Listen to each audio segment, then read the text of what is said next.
Selamat malam, pendengar setia. Kembali lagi bersamaku di malam yang tak selalu sunyi. Karena dalam kesunyian, kadang ada yang ingin didengar. Kau sedang mendengarkan Malam Kelam, di mana cerita-cerita nyata kembali hidup lewat suara. Malam ini aku akan membacakan sebuah kisah yang dikirim oleh salah satu pendengar setia kita. Sebut saja namanya Dini, seorang mahasiswi yang pernah tinggal di sebuah rumah kos tua. Dan apa yang ia alami di sana bukan hanya akan membuatmu merinding, tapi juga bertanya-tanya, masihkah ada ruang di dunia ini yang benar-benar kosong? Sebelum aku melanjutkan ke ceritanya, alangkah baiknya kalian dukung channelku dengan cara like, comment, share, dan subscribe. Dan aku tunggu cerita-cerita yang ingin kalian utarakan, yang ingin kalian sampaikan. Aku tunggu.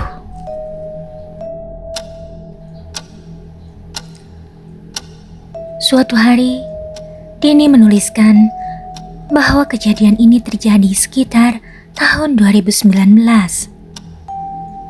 Saat itu, ia baru saja diterima kuliah dan memutuskan tinggal di rumah kos sederhana di Rawamangun.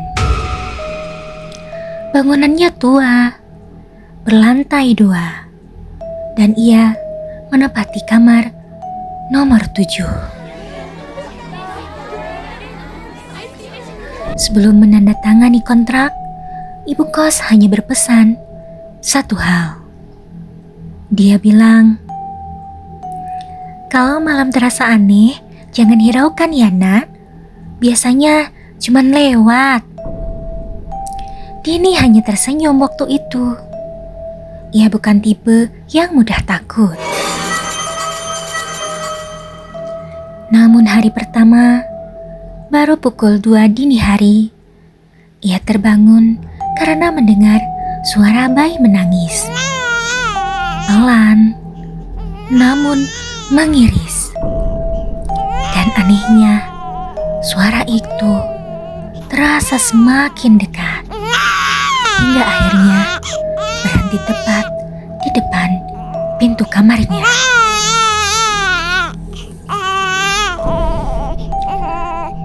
Dini mengira itu suara dari luar, tapi malam-malam berikutnya suara itu kembali datang dan selalu berhenti di tempat yang sama. Puncaknya terjadi di malam keempat.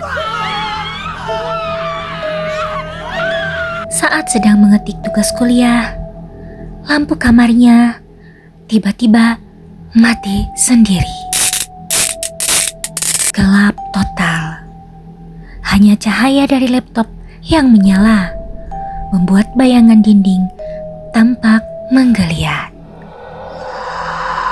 Dan di tengah keheningan itu, ia mendengar suara ketukan pelan dari dalam lemari.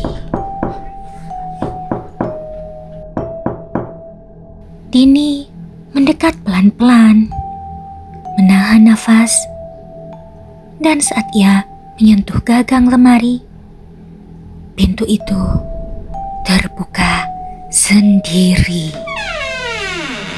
Di dalamnya ada seorang perempuan duduk meringkuk di dasar lemari. Rambut panjang menutupi wajah. Perutnya tampak besar, seperti sedang hamil tua. Tangannya menggenggam perut itu dengan erat, dan celah rambutnya terlihat sepasang mata merah menatap tajam ke arah Dini. Bayiku, mana bayiku?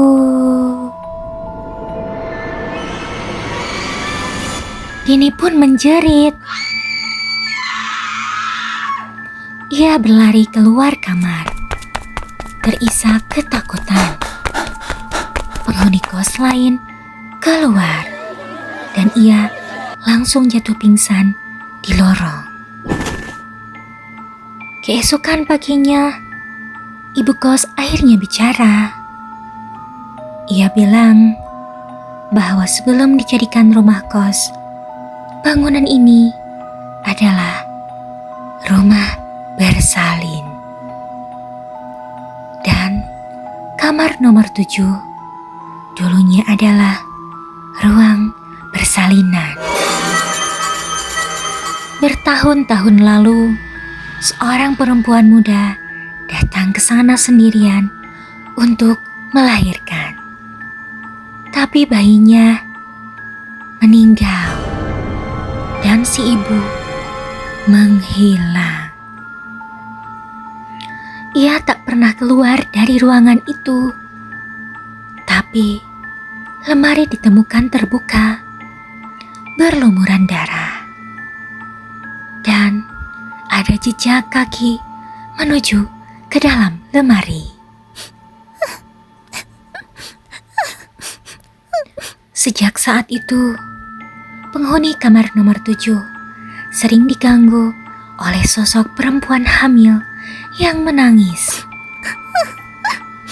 yang mengetuk lemari dan mencari bayi yang tak pernah sempat ia peluk.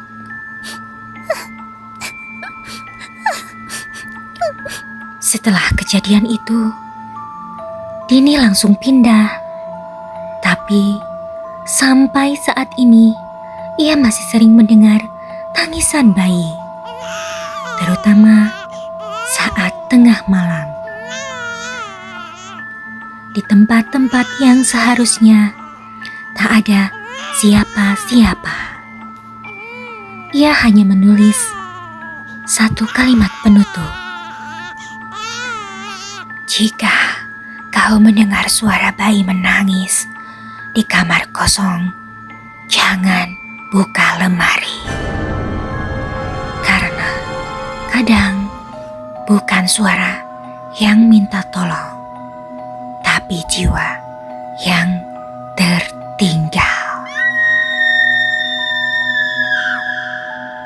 Demikian cerita yang aku bawakan saat ini.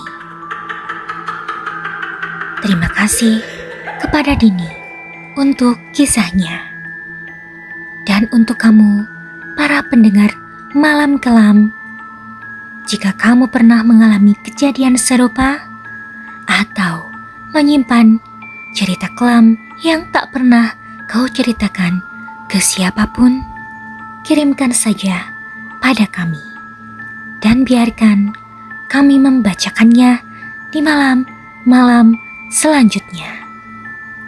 Jangan lupa untuk like, komen, share, dan subscribe, dan nyalakan lonceng notifikasinya agar kamu tak tertinggal saat malam kembali menjadi malam kelam.